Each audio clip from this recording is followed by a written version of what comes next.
TSP!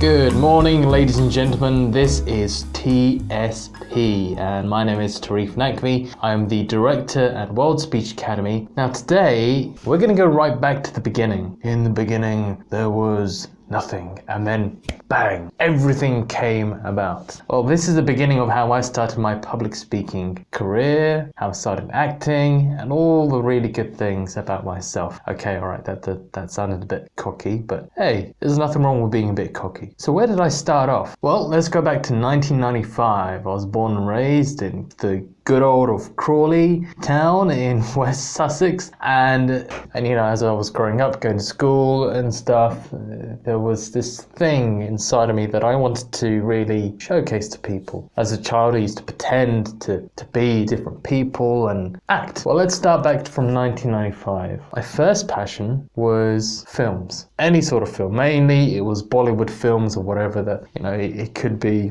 that me and my uncle would watch together. I'd go over for the weekend, you know, just watch a random bunch of films and stuff. Some of the films that I watched maybe when I was not allowed to really watch them, like Jeepers Creepers, which was rated 12A or 12, and I was probably around 6 or 7 years old. So watching Jeepers Creepers gave me some weird ideas on how to actually, you know, maybe mimic these people. Okay, not in real life actually mimic what they do, but just mimic their characteristic. That'll freak out my family and my mum especially, because she would think, well, what the hell are you doing there? Why are you trying to fly away? What are you talking about? And I would do these crazy sort of things where I would go into the back garden, and if you watch that show, the Looney Tunes, which everyone I'm sure has watched, there was two certain characters. You've got Daffy Duck and Bugs Bunny. Now, I used to pretend to be Daffy Duck and be in the garden and pretend that I was a stockbroker, and I would be in the back garden pretending to hold one of those old phones which you would have the handle on one side and the stick looking thing with a dial on top or on the other side, and I would pretend and I would say, oh yeah, we're gonna sell some stock, yeah, no, buy it, sell it, no, don't do it now.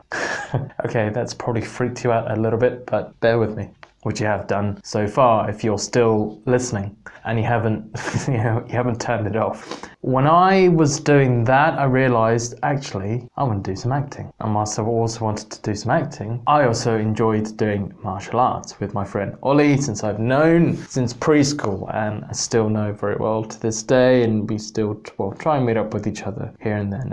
And you know, when you try and meet up with a friend that you've known for a long time, when you meet up again, there's no need to go through so much detail. It's like you haven't seen each other for a week.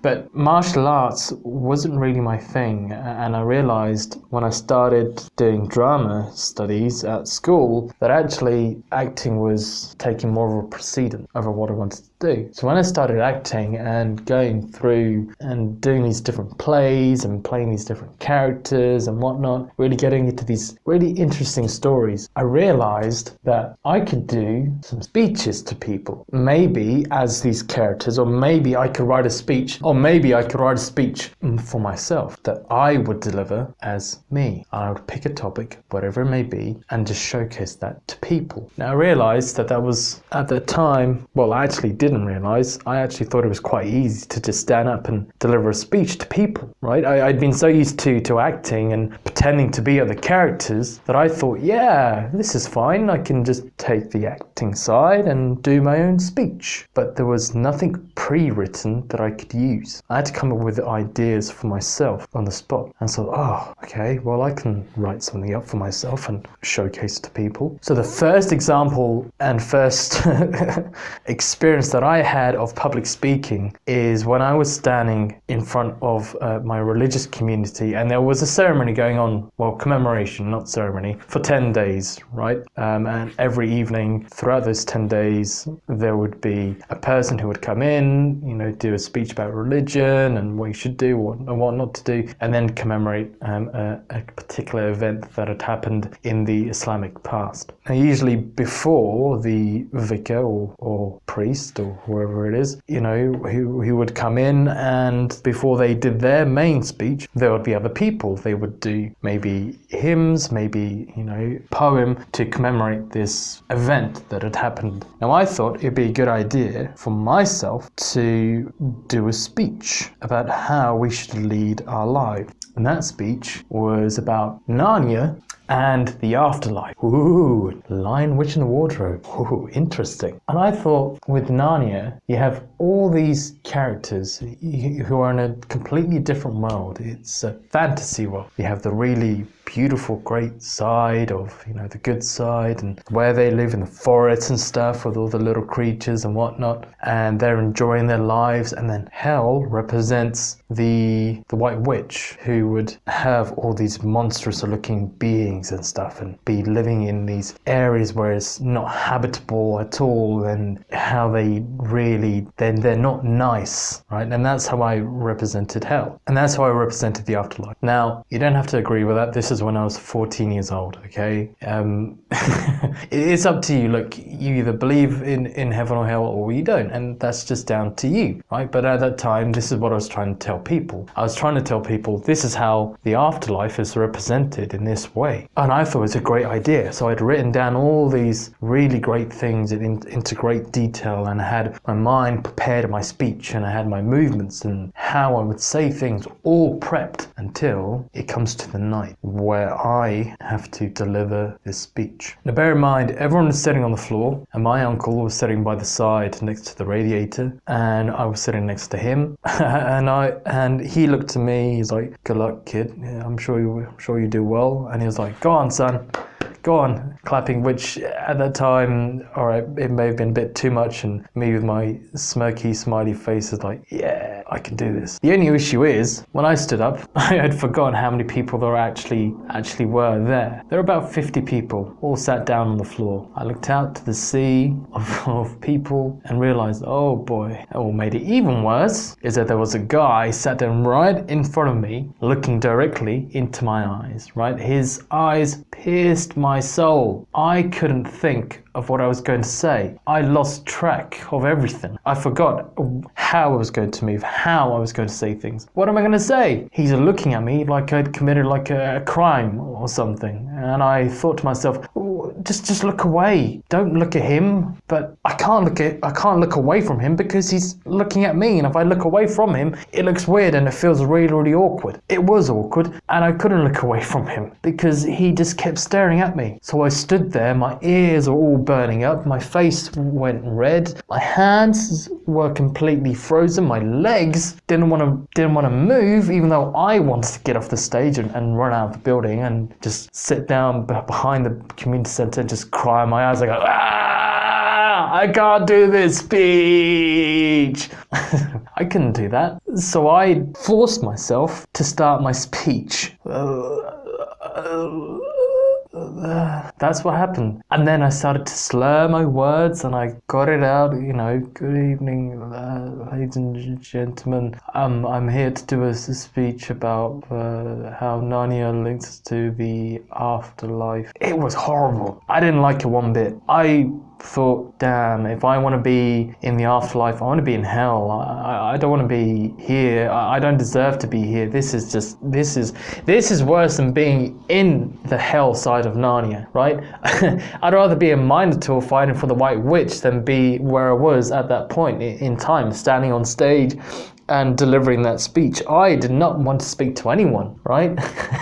Or maybe I prefer to be frozen by the White Witch and become an ice statue. Why not? Because they don't have to do anything. Nobody cares about them. Nobody's focusing on them. Nobody has to listen to them because they're frozen, right? There's nothing that they can have to do or they can do. There's nothing special about them. And at that point in time, I didn't feel special. I felt lost. I felt overwhelmed overwhelmed. I felt that I couldn't do anything. And when I finished my speech and looked around, when I could finally look around after staring at the guy for the whole thing, it's only about 5 minutes to speak. I just went back, sat down, and just put my hands on my head. Now, for those of you guys who have faced a similar experience, maybe you haven't thought about running off to Narnia and being frozen by the White Witch.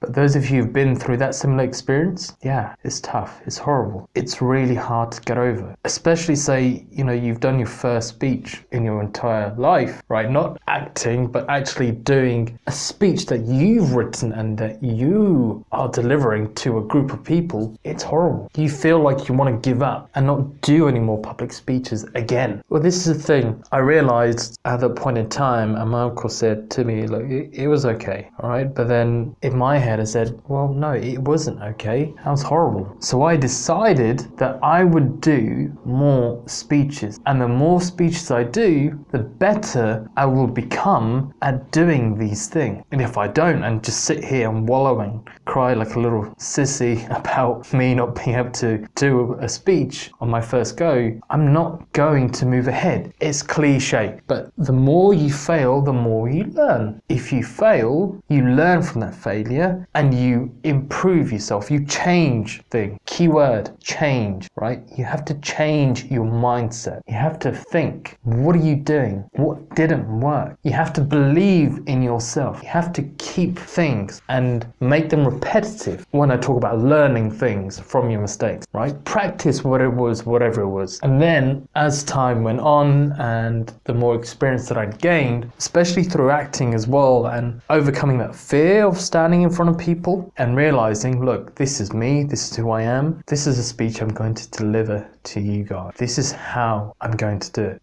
So that was the beginning of my public speaking career. And what we'll do is we'll talk next week more about my experiences, and later down the line we will have a couple of speakers or guest members that will come in every so often throughout these podcasts to share their experiences. But just to let you know, don't ever think that you can't do anything or that you can't change or improve yourself, particularly when it comes with public speaking. If you stay in a rut, you'll always stay there and you'll never become the public speaker that you want to be. Well, ladies and gentlemen, if you're still listening, which you might have dozed off by now, or if you are, thank you for taking the time. Like this, share this with everyone that you know. Share it with your pet. Share it with your fish. Maybe you don't have a fish. Maybe you have an iguana. Let her listen to my TSP. Well, you guys stay nice and good and get some TSP.